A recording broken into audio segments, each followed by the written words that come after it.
Mad Bum wins Game 7 or saves Game 7 coming out of the bullpen to win the World Series for the Giants. I had written all about those games when they were happening. I sort of treated the playoffs in all of the times that the Giants made it to the World Series. I sort of treated the playoffs like, what if I was a reporter? Like, how would I write a gamer? And so I was writing about every single game of that playoffs, all 7 games of the World Series. We were even at, I think it was Game 4. We went to Game 4.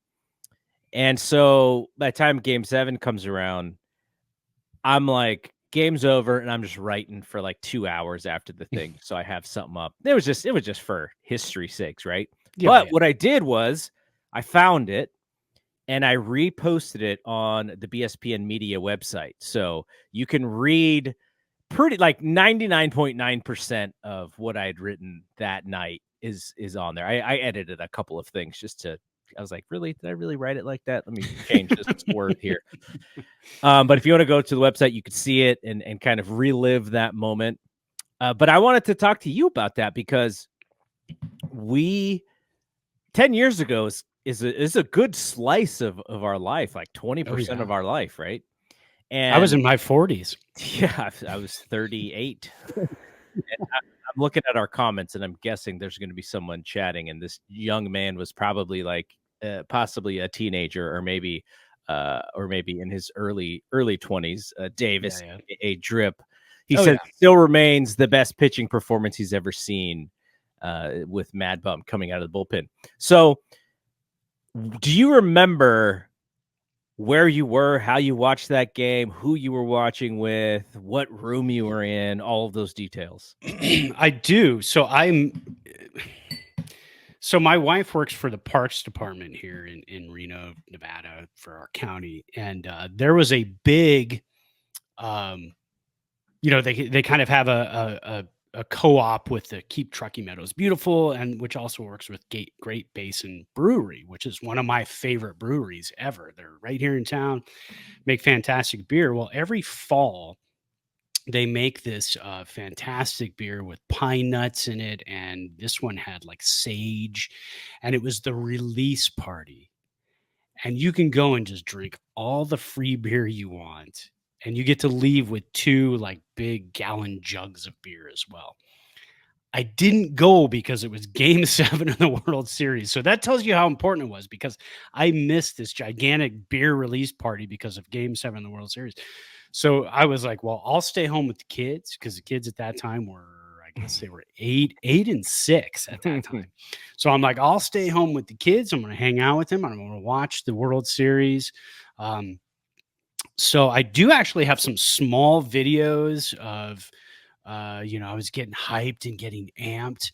And I think there was Mad Bum was just dealing, and there was like a ground ball and got Aoki out at first base. And I yelled, "You're out, Aoki." And one of the kids had that on video. And I was just like, with every out, I'm like, he's going to do this. He's going to do this. So I vividly remember that front room. And that's where I saw all 3 final game winners for the Giants. What was it? Where do we go? 6 games in the first one, right? 4-2. Yeah.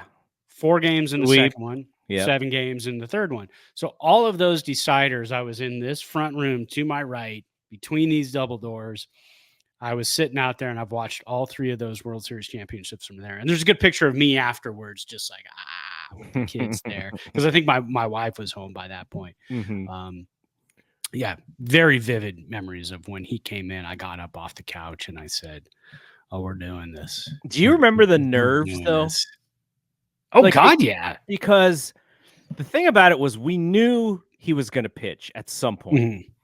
And we were like, okay, can Hudson give us 4? Can he give us 5? Can we stretch that so that Bumgarner only has to throw 1 or 2? How is he going to feel?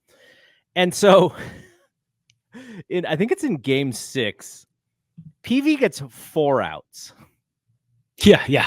That's it. He gets 4 outs. So he pitches an inning and a third. And Bochy goes to the pen, and we're like, what are we doing here?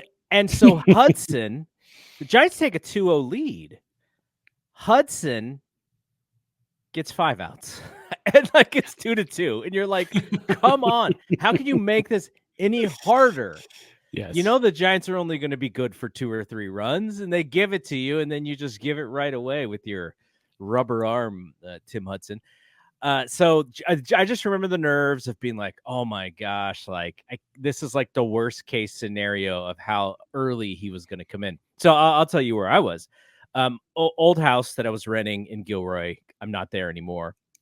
Both of my parents were over, and my oldest was over. He was wearing my one of my Giants jerseys, pretty oversized for him because he was only 15. And so as we're getting to the end, what I realize is I'm getting text notifications from Alex Pavlovich's tweets, right? You know, on Twitter. Oh yeah. You set the notifications up as a tweet, then you get it in your phone, like as a notification in your phone. Yep. And so, you know, we get into that 9th inning. Who was it? Was it Juan Perez or Gregor Blanco that plays the single into a triple? Juan Perez plays single into a triple. And, you know, I'm thinking like, oh, are they going to get an inside the park or a single turned into an inside the park home run to tie this game? B. Craw gets the relay throw right as who was it? Hosmer? I think was it Hosmer who had got the hit?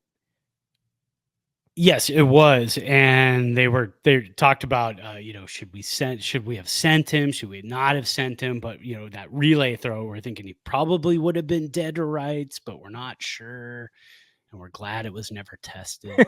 No, it was Alex Gordon. Oh yeah, I just reread it. Alex Gordon gets a hit in front of Blanco. See, I have Blanco. Maybe it was Perez. Maybe I need to reread that. But I have it as I'm pretty sure I have it as Perez. Blanco relayed it to, or Perez relayed it to Crawford. I'm gonna go find out what the actual real thing is. Yeah. And then so Crawford gets the relay right as Gordon touches third. And so that would have probably ended the game. Probably really smart for them to not go. And then so Bumgarner throws the pitch. Salvi Perez hasn't even swung the bat yet. And I get the notification on my phone that Pablo Sandoval caught the third out and the game is over. So I already know. Yeah. But my parents and my son are watching, and I can't spoil it for them. Like, no, they're on pins and needles. But there was a relief to me that I didn't have to sit through that drama of Pablo standing under that pop-up. I was like, okay, like relief, right? So, yeah. But that's what I remember. And I've actually talked to Alex about that because I think I did 2 or 3 podcasts with Alex back in the day with Carmen Q, where we didn't even talk baseball. We talked to MTV The Challenge. That's right. And so I asked, you know, I was like, okay, I'm only going to 15 minutes of Giants questions, you know, let me ask you. So, yeah. And I told him, he's like, yeah, I've heard that from other people that I spoiled the end of the World Series for them. So, but yeah, well, what a great thing to remember, right? If you are a Giants fan or a you know, you're a Giants fan. So the history of that moment is always going to be something that people remember. Like every time the World Series happens, if you get to a game 7, they're going to remind you about that moment of memorable game 7s. Bumgarner coming out of the bullpen to pitch, you know, the last several innings of that game. And so very memorable thing. And it's something that I didn't realize was sneaking up on us for the 10-year. Yeah, but I didn't either. It's crazy. And because so I noticed the year and I was like, wait a second, this is 10. Like, what is the actual date? And then I looked, I was like, oh, it's tomorrow. Like, we got to talk about it. So